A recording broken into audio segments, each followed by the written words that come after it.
back to our lead story on UK riots and various aspects of anti-immigration protests in England, and how uphill is this going to be for the Prime Minister Starmer to contain the situation given its sensitivities. We are very glad to be joined by Adam Schwartz from London Live, former policy advisor to the UK government and also a very renowned political analyst and broadcaster there. Thank you very much, Adam, for joining us from UK, from London. Thanks.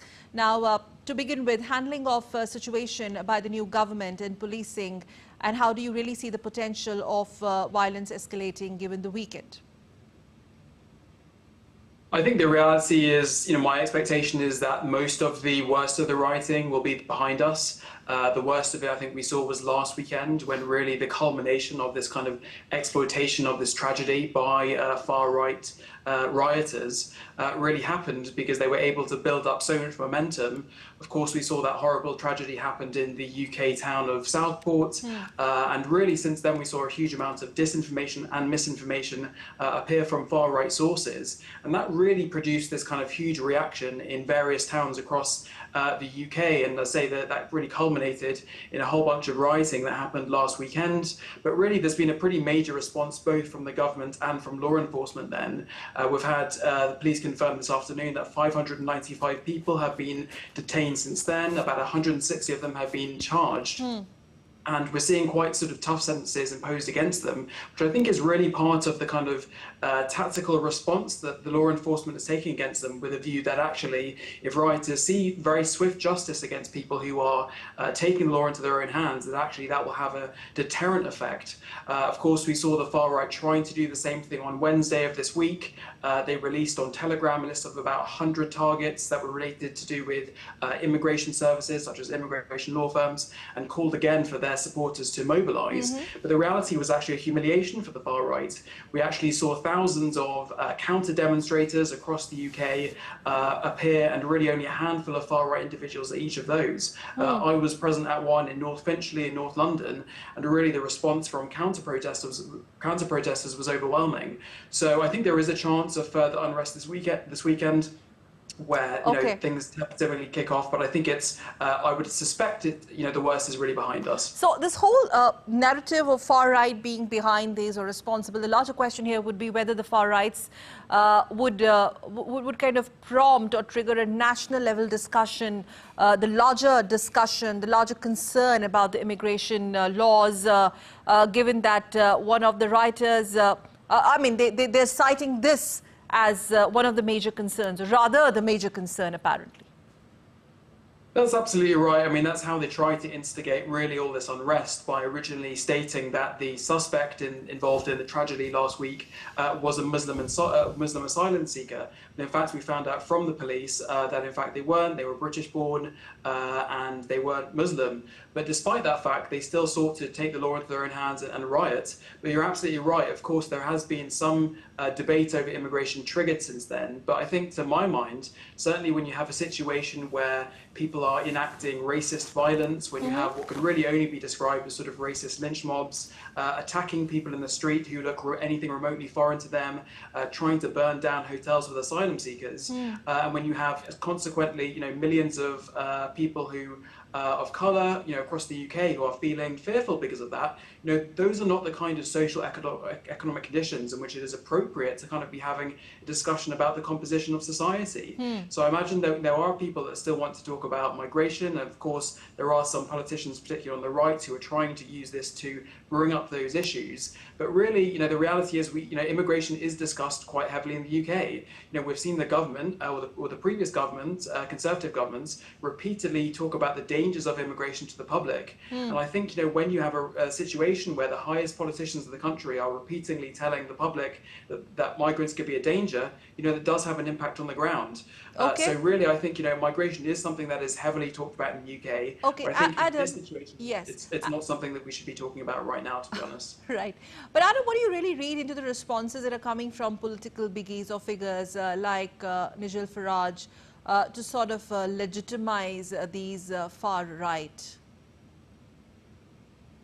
Yeah, I think you're absolutely right to bring it up. And, very quickly after the tragedy, we actually saw Nigel Farage promote these kind of conspiracies. He actively said there may be a police cover-up over the background of the suspect. And of course, for an elected politician, for the lead of a political party, the Reform Party, to say something like that is very incendiary. It's very, insightful to kind of say that. So I think, really, to my mind, to the mind of many other people, those kinds of comments are deeply reckless and actually are partly responsible for the legitimization of the violence that we've seen across cities. But I think perhaps more concerning as that is going to be the impact that it has on the Conservative leadership election. As we Okay. know, Rishi Sunak standing down, and so we've already seen some contenders for that trying to pick up some of these issues involved. So I think that's really the bigger kind of political issue. And implications for social media given the misinformation campaign, which seems to be very difficult to contain. That's absolutely right. I mean, I would say what we've seen over the last 10 days or so has really been a case study for the dangers of badly run and, poorly regulated social media.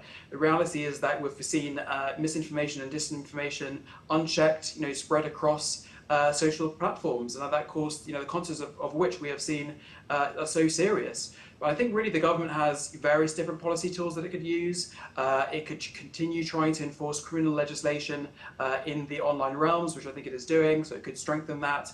It could try to engage formally with social media companies to try to create some kind of industry government collaboration on the way that they should be run, or it could go for something a little bit more draconian and try to enforce requirements on social media firms to cut down on this kind of activity through legislation. I think the Okay. reality is probably a combination of all of those is going to be the best path forward for the Starmer government.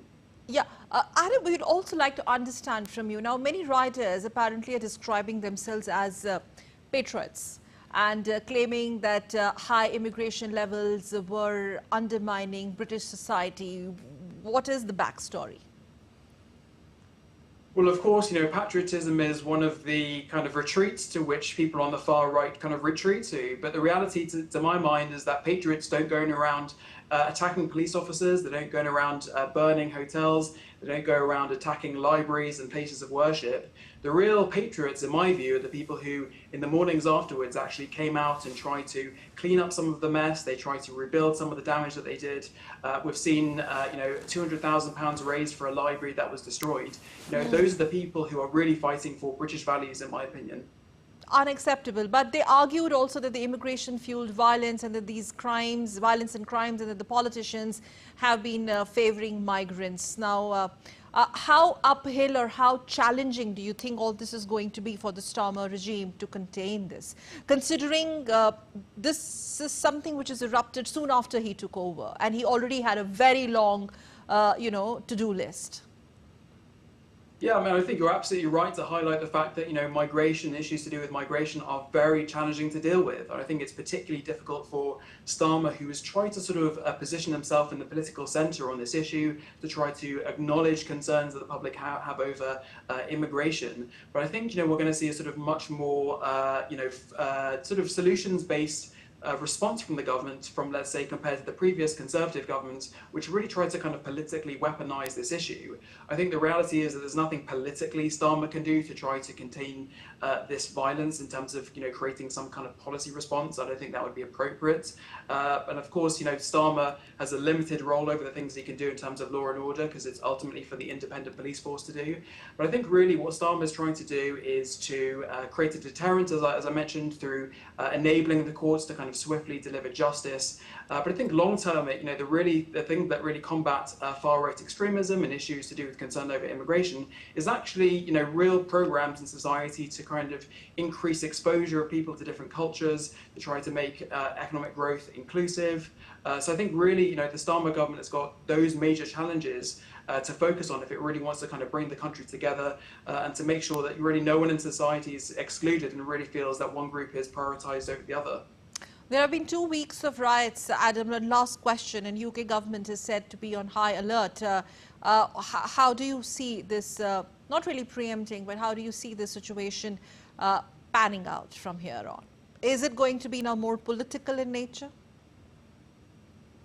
Yeah, I mean, I think, as I mentioned, I think, the worst of the violence, I would hope and suspect, is behind us due to the actions that the police and the government have taken, although I would suspect we would still see some things happening in government.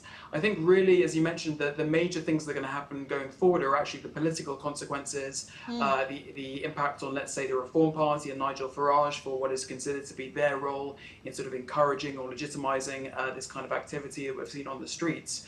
So I think really, what the government's trying to do is kind of restore law and order, trying to restore calm, but really the implications of this will last for a very long time. We had mass rioting happen in 2011, where really, the politics of that and the implications. But they say this is the worst that Britain, I mean, you've been a policy advisor to the previous regimes as well, but they say that, in fact, if you could just talk a bit about that as well, this is the worst that Britain has seen in the last decade or more, like 13 years. That's absolutely right. I mean, what we've seen is really, so many people haven't seen anything scenes like it, to be honest. And I think it's really quite disturbing to see the police, to some extent, unable to control scenes which we've seen. I think, that's a very worrying thing for society, where the police actually can't contain law and order. And of course, the images that we've seen have been seen by so many people. So I think the government has to do whatever it takes, really, to bring back law and order, as any government would. And let's be optimistic, and let's kind of pray that things really fall in place and we don't get to see more riots in UK. Thank you very much, Adam Schwartz, for joining us live from London. Thank you. Really appreciate it. And now let's move on to some other